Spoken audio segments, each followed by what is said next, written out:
The Galactic Council chamber was a monument to power, an immense construct of obsidian and light, floating above the dying embers of a collapsing star.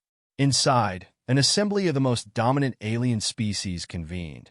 There forms a patchwork of scales, chitin, and metallic plating. They stood in a crescent formation, their gazes locked on the holographic projection of Earth spinning lazily in the air before them. A Zelvok speaker, clad in shimmering black armor, took a deliberate step forward. His elongated, insectoid frame pulsed with faint bioluminescence as he clicked his mandibles in amusement. "This species," he intoned, voice like grinding stone, "dares to claim a seat among us?" The chamber echoed with laughter, grating, guttural, and discordant. A reptilian warlord from the Tharkan Dominion curled his lip. "They are weak. Their technology is primitive. They rely on flesh and steel, rather than neural synchronization or genetic perfection. What could they possibly offer the galaxy?" The laughter continued. A towering, gelatinous being from the Eldarii collective let out a low, gurgling hum. "Perhaps they would make excellent diversions. Have you seen the way they fight? So chaotic. It's almost endearing." The Zelvok speaker's gaze darkened. Their desperation should not be mistaken for strength. They are ruled by emotion, driven by irrationality. If we allow them to exist beyond their backwater world, they will taint the order we have cultivated. The hologram flickered. A new image replaced it, a battle record extracted from intercepted transmissions. The footage showed humans fighting in their wars, struggling against the elements, against enemies greater than themselves. Explosions rippled through smoke-filled skies, but among the chaos, there was something unsettling, something different. A lone human soldier moved with precision, emerging from the shadows of a ruined cityscape. He was not clad in advanced armor, nor did he wield plasma weaponry. Instead, he relied on instinct, patience, and a knife that flashed silver in the firelight. In seconds, he eliminated 3 enemies, far stronger than him, technologically superior. Yet, he moved through them like a specter, unseen until it was too late. The chamber fell silent. A new voice spoke, calm and deliberate. "I assume you're talking about me." The council turned toward the source. A lone human stepped into the chamber. His posture was relaxed, yet every movement was deliberate, controlled. He was clad in simple fatigues, a stark contrast to the elaborate battle regalia of the surrounding warriors.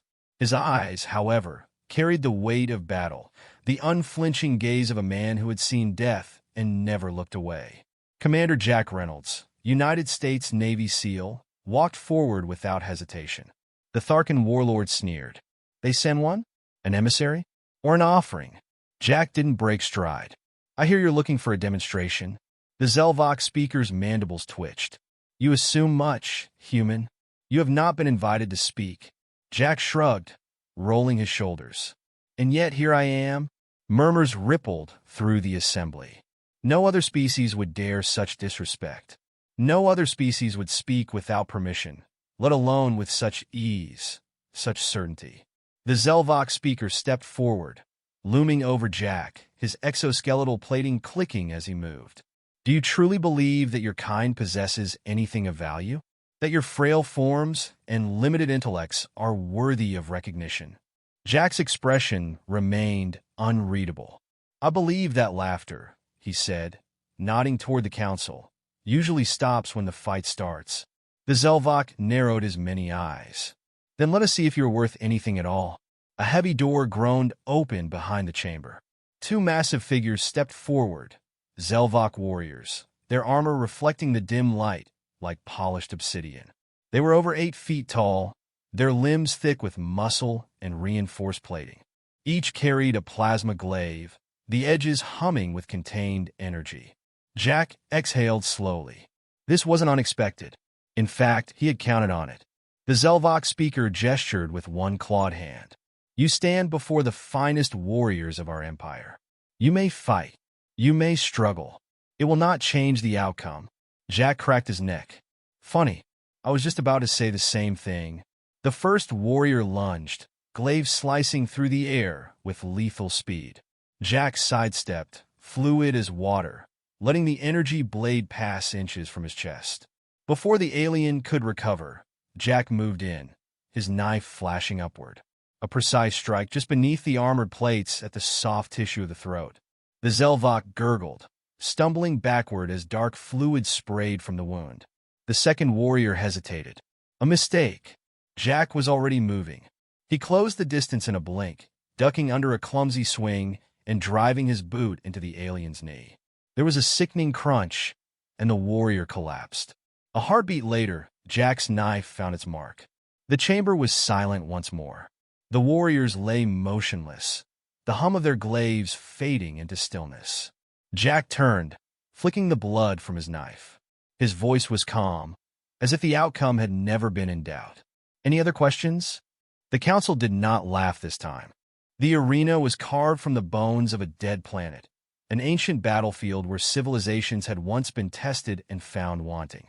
Towering monolithic walls of black stone encased the combatants, their jagged edges gleaming under the pale glow of the overhead drones. The Galactic Council watched from their elevated platform, eyes fixed on the lone human standing at the center of the killing ground. Jack Reynolds rolled his shoulders, exhaling slowly. The air was thick with the scent of scorched metal and dust. Across from him, 3 Zelvok warlords loomed like statues of death, their obsidian armor catching the dim light. Each of them bore weapons forged for slaughter, plasma-edged spears that hummed with a lethal frequency.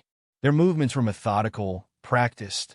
They had no doubt in their victory, no hesitation in their steps. The council chamber had been quiet ever since Jack had carved through the previous 2 warriors like a scalpel through flesh. But now, as he faced their champions, the tension thickened, an unspoken certainty hanging in the air. This was the moment where humanity would finally break. A shrill tone echoed from the walls, signaling the beginning of the trial of war.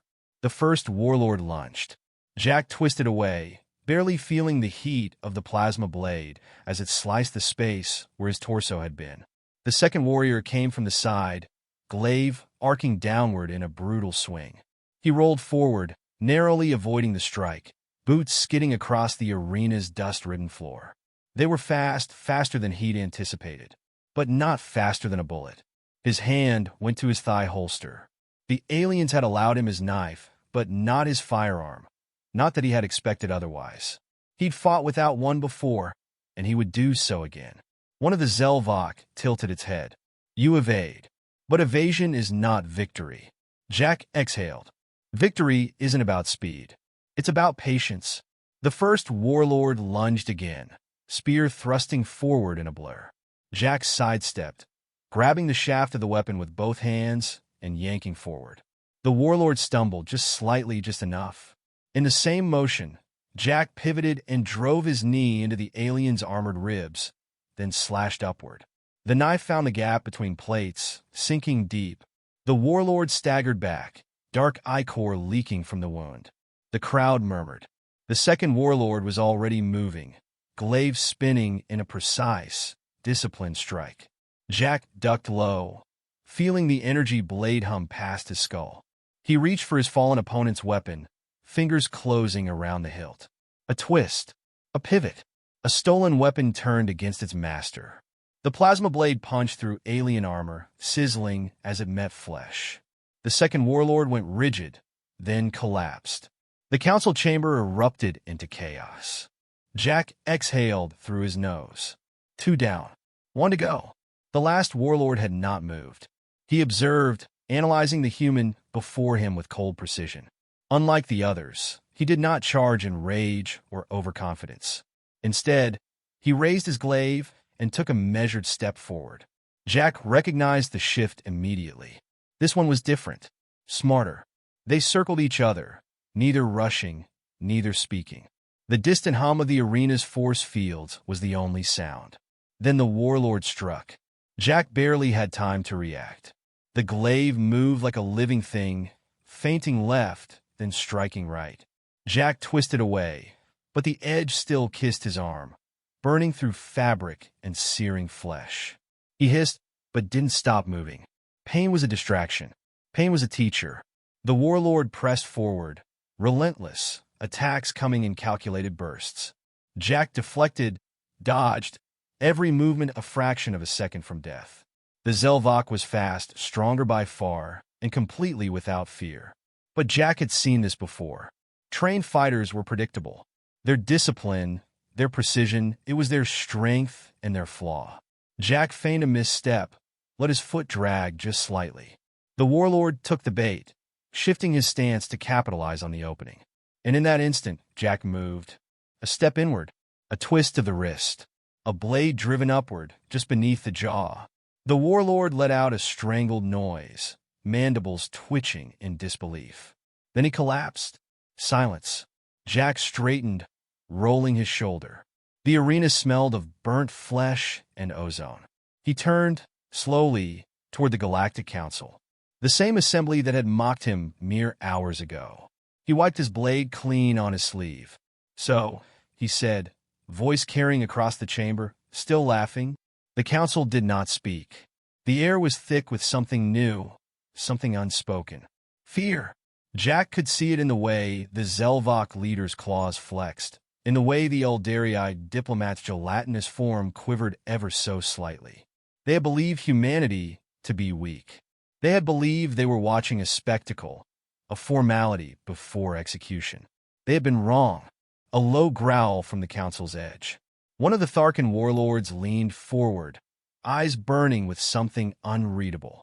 "This human," he said, voice deep and rasping, "is not like the others."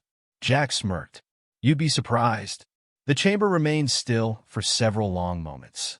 Then, finally, the Zelvok leader rose, his gaze locked onto Jack's with unreadable intensity. "This trial was meant to determine humanity's worth," he said slowly. "And yet, it has raised only more questions." Jack sheathed his knife. "Then I suggest you start answering them." The Zelvok exhaled, a sound somewhere between frustration and reluctant admiration. Then he turned to the council. "The trial of war has concluded, and humanity has proven itself worthy of consideration." Jack didn't smile. He didn't need to. The war had already begun. The silence in the Galactic Council chamber was deafening. Where there had once been jeers and mockery, there was now only the weight of unspoken realization. Across the assembly, alien dignitaries and warlords shifted uneasily, their forms illuminated by the cold glow of the central holosphere. The Zelvok leader stood motionless, his obsidian exoskeleton gleaming under the council's sterile light. Jack Reynolds stood at the center of it all, blood drying on his sleeves, his posture relaxed yet alert. His breath had steadied, his heart rate a controlled rhythm. Another mission completed, another battlefield conquered. But the war was far from over. The Zelvok leader finally spoke, his voice measured but sharp. "This changes nothing." Jack tilted his head slightly, his lips twitching in something that wasn't quite a smile. "That's so." The warlord's mandibles clicked. "You have proven your capability as an individual, but a single victory does not define a species. Strength is measured by civilizations, by empires, not by the feats of a lone soldier." Jack exhaled through his nose. "Is that what you tell yourself?" His gaze flicked across the assembly, taking in the shifting expressions, the uneasy glances. "Because from where I'm standing, it looks like your entire council just watched a human take apart 3 of your best warriors. And now you don't know what to do about it." A guttural growl came from the Tharkan warlord, his massive reptilian form rising slightly from his seat. "Perhaps," he rumbled, "it would be wise to rethink our position." The Zelvok leader turned sharply. "Do not be foolish. Humanity remains primitive. Their technology is obsolete. Their weapons are outdated." Jack let out a slow breath, rolling his shoulders. "You still don't get it, do you?"